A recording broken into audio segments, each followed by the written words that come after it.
Yan si Saday. 4 months old. Nakikipaglaro. Mahilig yan sa bola. Kaya lang, hindi ko nalala kung nasa nakalagay yung bola. Ayan o, tumatakbo-takbo. Ang breed niya, mixed breed yan. Japanese Shih Tzu. Oo, di ba?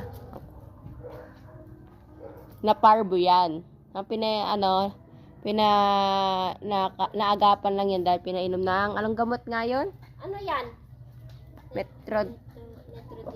Oh, yun. Yun ang gamot. Netrodol sa solve. Oh. Ngayon, masigla-sigla na siya.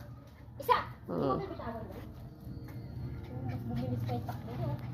Oh. Bitaw, Eh, bitaw, oh. bitaw. Sumugnot ka talaga. Yan.